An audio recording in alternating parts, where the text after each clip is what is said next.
Hello everyone, welcome back to Let's Play KMT2 and get ready for some exposition! Really not a fan of the black text with the drop shadow effect over a pure white background. Don't think the shadow needs to be there, be a bit more readable. I don't know, it's a fan translation, maybe it looked better in the original Japanese, but right now, Pazuzu, I'm kind of getting some vibes that you're 15 and just downloaded Photoshop for the first time.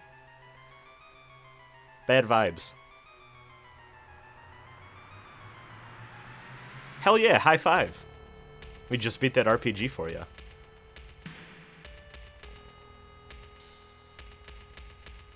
Ah yes, known ally to the heavenly throne, Pazuzu. All the archangels love him.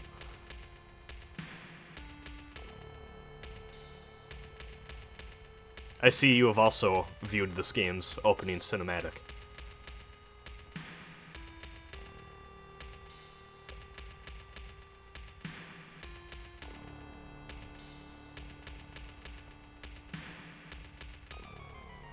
You know, in case a nuclear apocalypse wasn't bad enough, I really appreciate how Saturday morning cartoon cliche that devil looks. I just appreciate that. It's very funny to me. Also, with how this background keeps changing, it's very hard for me to imagine the scene as anything other than Pazuzu standing up in like a college lecture hall and just has a really well put together PowerPoint presentation behind him.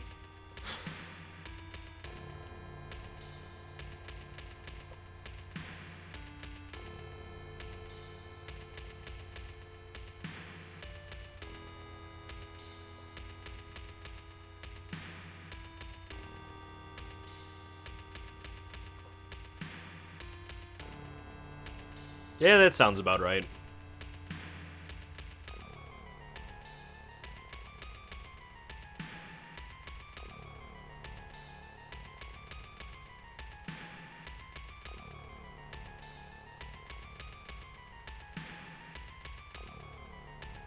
I feel like the moment, this little moment we have here where we get the demon summoning program is maybe a little weaker or less impactful than the other games in this franchise, just because we already went through a prologue segment where, even though it was technically like a fake game thing, we, oh, look at this, we have a reverse isekai situation going on with our demons here. But, you know, we've already been playing for like 30 minutes with the demon summoning program, so, I don't know, it just gets a little lost that you gained that ability here, even though you kind of already had it since you started the game.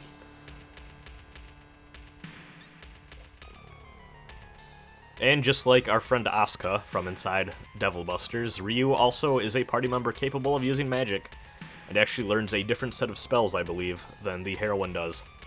So just keep that in mind while you're leveling that character up. We don't get to change his stats at the start of the game here, so only the hero and heroines. Gotta take care of a necromancer that is invaded our little Fallout-style bunker here. Never fun.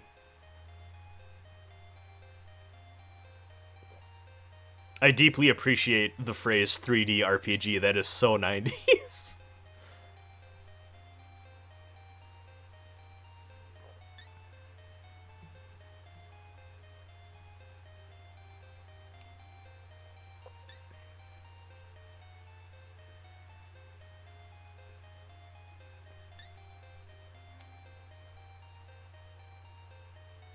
Sounds like a plan.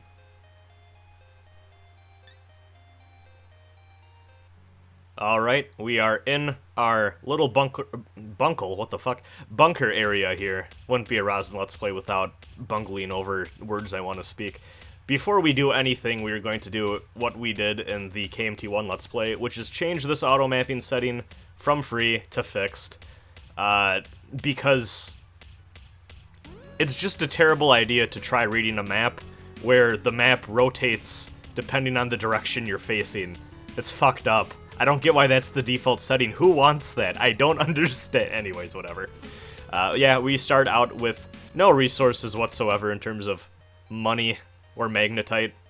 But this guy over here is going to give us some weapons, which is useful, and gear. I think he gives us some armor too. We'll take a look in a minute here. Yeah, we got 2 battle suits. This is just like the opening to Fallout 3, but without the tunnel snakes. And with more demons.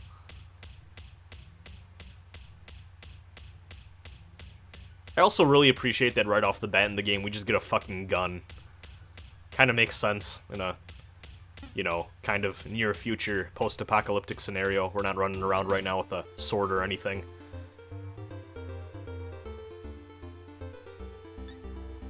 So yeah, there are various bars located in the settlements throughout this game, and this is kind of your go-to for getting a lot of that classic JRPG NPC rumors.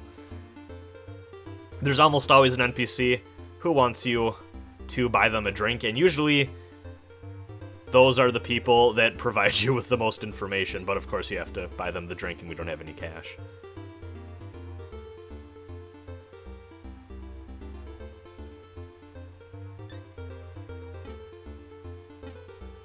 You can also order a drink for your characters, which will, you know, have various effects. I think mostly just healing HP and MP. I'm off the top of my head, I don't really know if they heal status effects, but I wouldn't be surprised. Usually it's just better to go to a dedicated healer. And this kid is going to give us one of our, actually our first KMT1 bonus, a Regs Shop members card, which if you watch the first Let's Play, you would remember that we got that. I believe I think all we needed to do was get like 2 things from Regs, and then he gives you the membership card, and that will transfer all the way over to here. Oh, okay.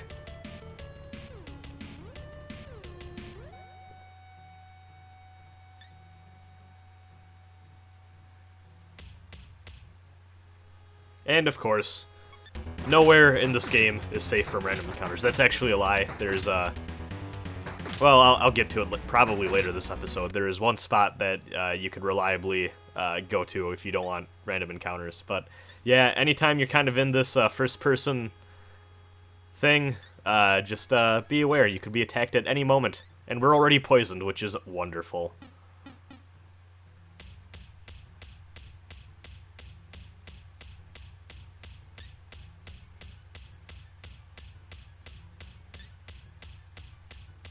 There we go, got some cash.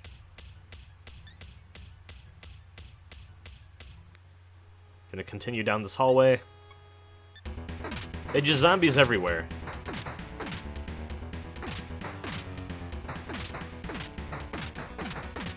And we're already almost dead. Great stuff. But, there we go, we leveled up. And as you can see, Ryu started with just 8 in every stat. We don't get to choose anything. And yeah, when we level up, we fully heal our HP and MP for our character. So you can kind of plan your trips into dungeons with that in mind. Like, you can kind of look at how much experience points do I need to level up, and kind of go in at like a halfway point. And it's a very useful way to get some healing halfway through your run. And we're just, yeah, we're dead. Look at that. Was that the 3rd random encounter? As soon as we got out of the prologue. I love Megami Tensei. What a series.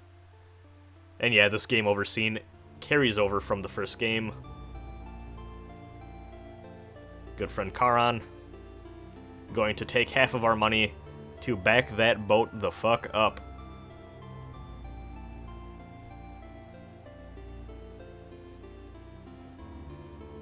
So yeah, just again, no real major penalty to dying other than if you're saving up for a piece of equipment or something, you're going to need to do a bit more grinding, but don't have to worry about, you know, being super cautious with your saves, though.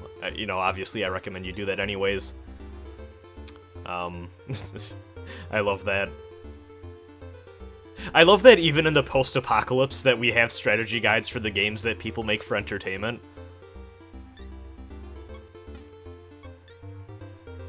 It is extremely funny.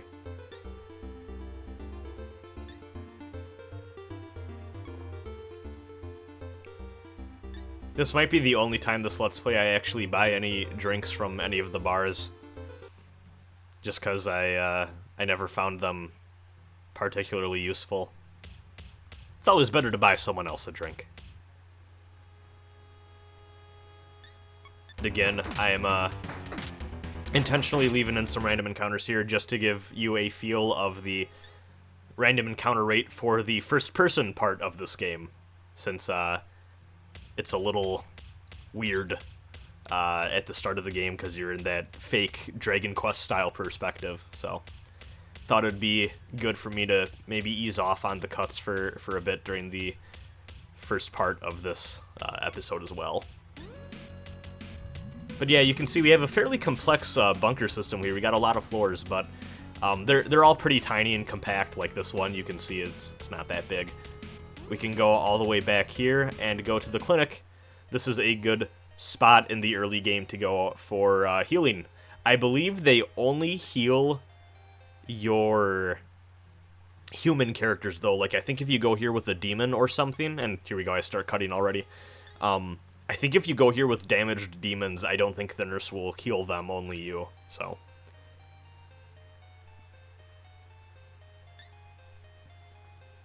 But yeah, I'm not complaining for right now, because we don't even have any demons out and about yet. I'm saving up a little bit. Of course, when you summon demons, it costs money, and then it costs magnetite to keep walking around with them, so for now, I'm just trying to build up my funds before we start doing that a little bit.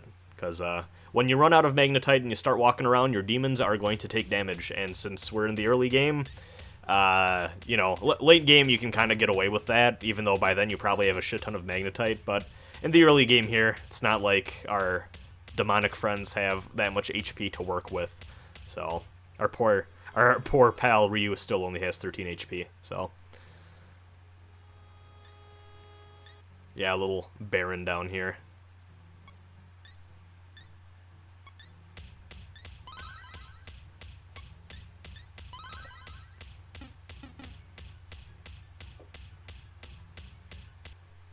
Gonna make our way back to the elevator, but encounter a punk first. This guy isn't even a demon. This is just a hooligan. What are you doing down here? There's an invasion happening. Why are you beating me up? There's demons around. Human enemies in this game are actually pretty annoying. You know, in SMT1, it's kind of nice running into demons, humans sometimes as random encounters, because what you can do is you can actually, and I'm skipping the second floor, I think, because if I recall, I don't think there's anything there of note, really. It's just kind of a filler floor, I think. Maybe I go back down there for something, but I skipped it, so I have a feeling there was probably just nothing there.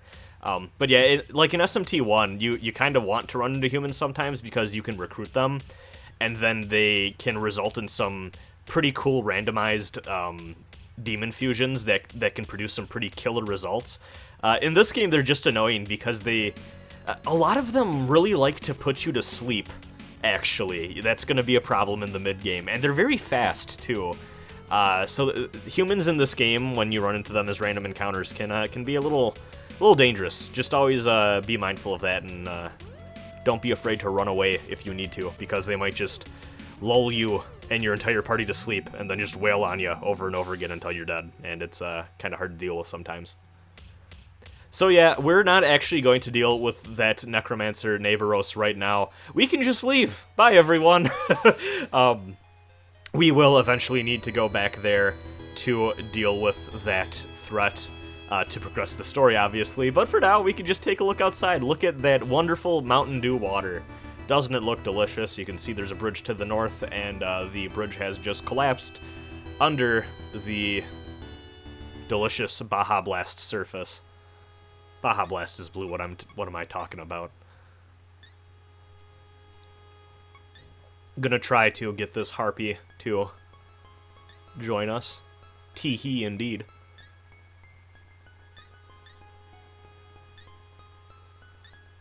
There we go. Slowly building up a little group that we can have serving as our party. And yeah, the overworld encounter rate can be quite ridiculous sometimes. We already have a kobold, so don't need to worry about that.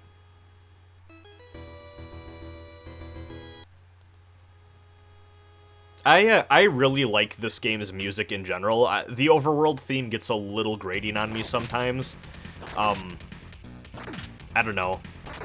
I think maybe it's just because you spent so much of the game listening to it, and I eventually just got sick of it. But I really like the music that, like for example, when we were inside the shelter, that music is fucking wonderful. Like it actually blew me away the first time I heard it. I think we're about to hear it again when we go into this little town to the northeast that we're making our way towards. But yeah, I highly recommend you go out here before you attempt to challenge Neighboros, just to build up your party a bit. And do some fusion, recruiting, all the fun stuff that will make us stand more of a chance rather than just going in all weak and unprepared.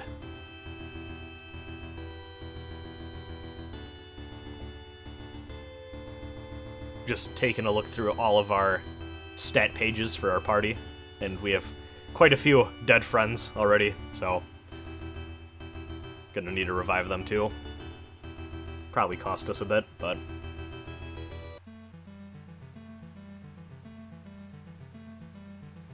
so you're going to run into these across your journey. If you've played Megami Tensei games before, you're probably familiar with the terminals located around the overworld in all these different games. And yeah, this is kind of where that concept came from. So these act not only as your save points, but also a fast travel mechanic where you can teleport between various terminals in the game, which is very nice. Can't teleport right now because we don't have access to a second terminal, but as soon as we do, we can use it to start teleporting between places. And actually, speaking of what I was talking about before, when you're in those town screens where you're walking around with your overworld sprite, but you're inside like a settlement of some kind, and it says the location name in the upper left like that, no random encounters happen here. You are totally safe here. Sometimes you can, be careful though, because sometimes you can walk into buildings that will prompt a battle, like a scripted battle or encounter of some kind. Usually there's like a dialogue decision before it that will prompt that, and it's kind of obvious, but you know, you're not fully safe, but you don't have to worry about trying to make your way to a healer while you're in this type of town and, you know, a random encounter sniping you before you can heal up your party. So look at that friend. Goopy little earthy slime. I really hate that. I wish it was just earth slime. I'd even accept like muddy slime or something, but I mean, I think they want the elemental earth name in there still, but earthy just sounds goofy.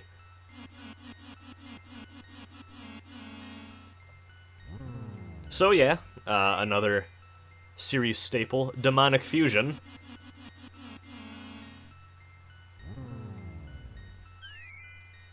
Can use this to create more powerful demons than our own. We are going to, later on in this episode, get a very long and comprehensive tutorial on how this works, so I'm going to kind of shut my mouth for now. But if you're a Megaten fan, you probably already know what the deal is here.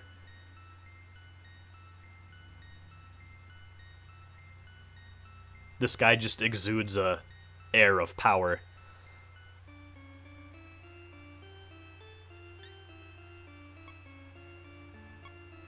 I think I'm just looking at my other options here. Yeah, there's a dwarf that we could possibly fuse, but we don't have the stats needed for it. Yeah, level is too high for us to control. Let's see what else we can get, though. A demon with Diyama this early in the game sounds pretty good to me, to be honest with you. But let's see what else we can make here. Yeah, it's the same thing. But we just fused that slime, so let's instead go for Kobold and Carbuncle. Of course, it's always easier for me to part with demons that I know are easily recruitable and you can find somewhere on the world map, like Carbuncle and Kobold here. Pretty much everything that was in the early floors of the Devil Busters game will also be available to you right here at this beginning opening world map section.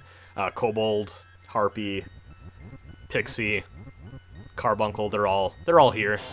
And I'll chat with them and recruit them. Like I said in the first episode, though, sometimes Carbuncle can be a little bit of an asshole and just steal your money and then leave and not want to join your party, just because that's what the Brute Clan demons tend to do. So maybe try putting some points into Strength and going for an Intimidate if you want one for whatever reason. I mean, they're good to have around. They're a little weak, but they do have enough MP to cast Zeo a couple times, which is fairly useful, especially because some strong enemies can be weak to lightning magic in this game. So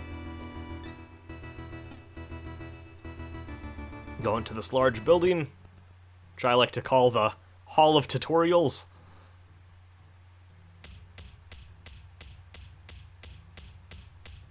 Check out what's back here. This guy, we're going to talk to this guy for like the next 5 minutes or so, and he is going to give us the rundown, pretty much everything we've ever needed to know about Demon Fusion. I really debated cutting this out just because it's kind of a lot, but also I figured maybe it'd still be a good idea just to include all of this. But yeah, you can see there's like a full dialogue decision tree here about all the different fusion topics that you could possibly think of. But I figured, you know, this is honestly, I think, the first time the series really had a proper deep dive explanation for how the intricacies of fusion work. So I figured I would include it in the video just because, you know, people probably want to see that. But yeah, if you've played one of these games before, you probably kind of gathered all this. Admittedly, I feel like there's a lot of games later on in the series that have you know, this style of fusion system, or even more complicated styles of fusion system, but they leave a lot for the player to kind of figure out on their own and just kind of give you the basics of what you need to know to start out with. This just feels very front-loaded. I mean, it is useful, though, kind of to have an understanding of why these symbols are the way they are. Like, you kind of pick these up when you're just messing around with the fusion system, but it's nice to know, like, yeah, for example, like, gray is always going to result in something you can't possibly fuse, which, you know, you kind of get after a while, but nice to just spell that out.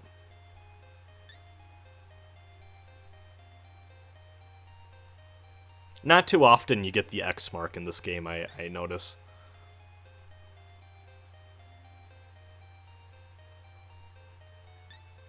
And yeah, just like in a fair amount of other Mega 10 games, too, there are certain demons that you're only really going to be able to get, or certain types of demons, you know, demon clans, that if you want to get them, you're going to have to rely on triple fusion, which in this game, you're going to have to use good aligned demons to do any triple fusions, which really lowers the pool of possible fusion candidates and results.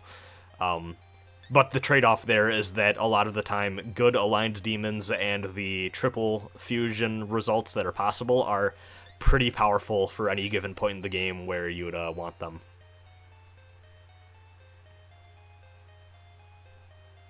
Yeah, just some info about the elements.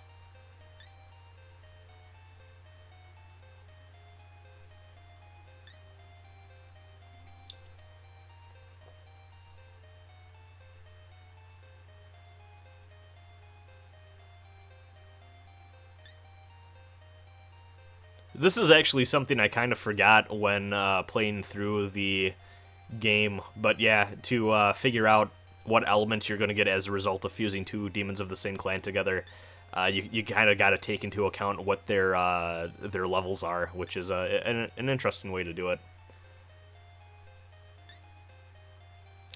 Off the top of my head, I don't remember if that's something that other games took as well. I want to say that in other games it usually depends on the type that you're fusing with itself, but... And yeah, this guy's just going into the triple fusion thing I just explained.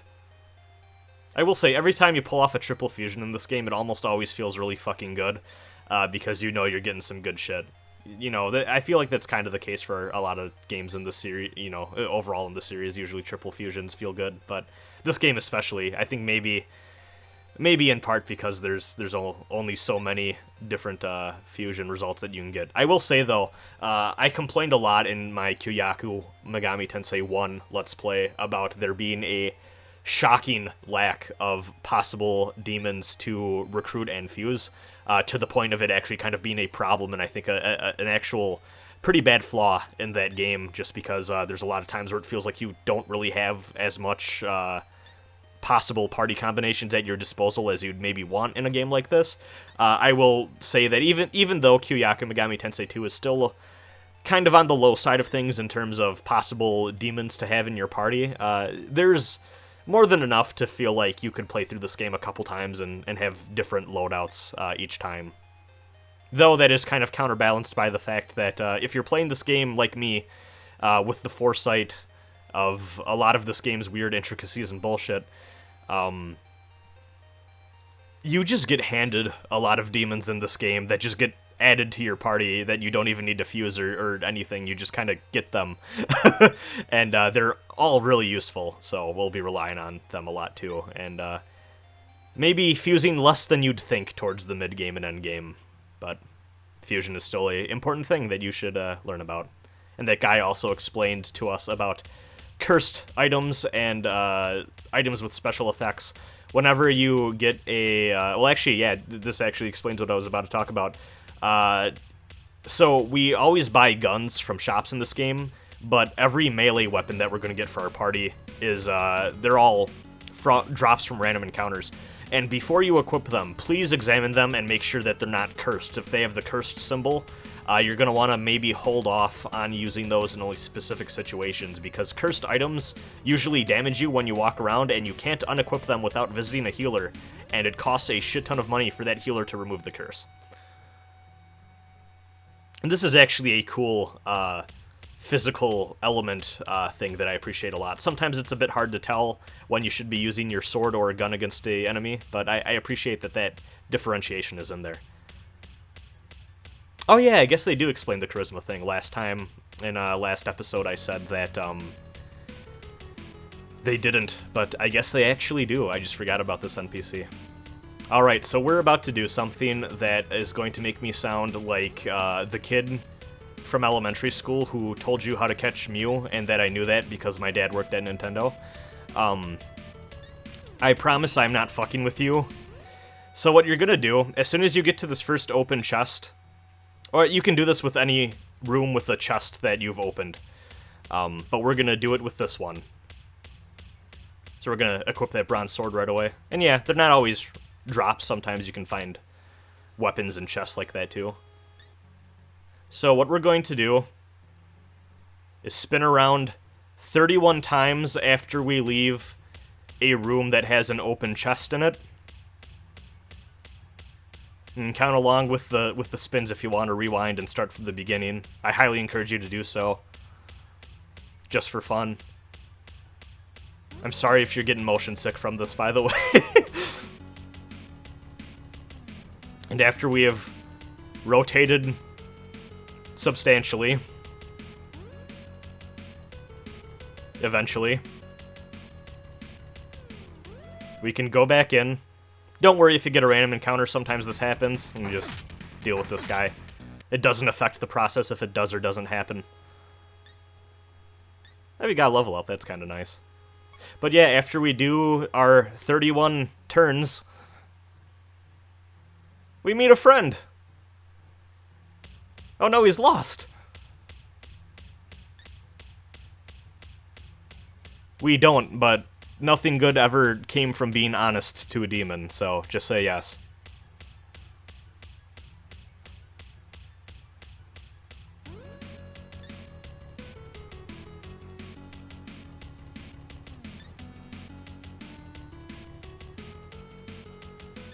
Okay, bye. So, we just got 3,000 Magnetite and 3,000 Maka, which I'm sure you noticed at the upper right, or upper left corner. But more importantly than that, we got 10,000 experience points, which is not going to come into effect until we win our next battle, and the game only prompts you to level up after a battle, so you kind of have to get into a battle first before you notice the fact that you just got 10,000 experience points. But yeah, that's a lot. So let's beat the shit out of these pixies real quick and just watch what happens. It's gonna save us a lot of time early in the game grinding, is what it's gonna do. Yeah, level 18. Beautiful. So yeah, we eventually want to get Takuma's intellect to 25. But yeah, please use some of these points to beef Takuma up a bit. Now is the time to do so, and it'll make the early game a lot, a lot less stressful. Obviously not as stressful as if we just not focus on intellect at all, but the intellect dump will be worth it eventually. So yeah, we just kind of trivialized the early game to an extent. This will only actually get us so far. It will save us about an hour or so of grinding, though, so I just recommend you do this. Very weird Easter egg, but, yeah. Time to go kick that Necromancer's ass. See you next time.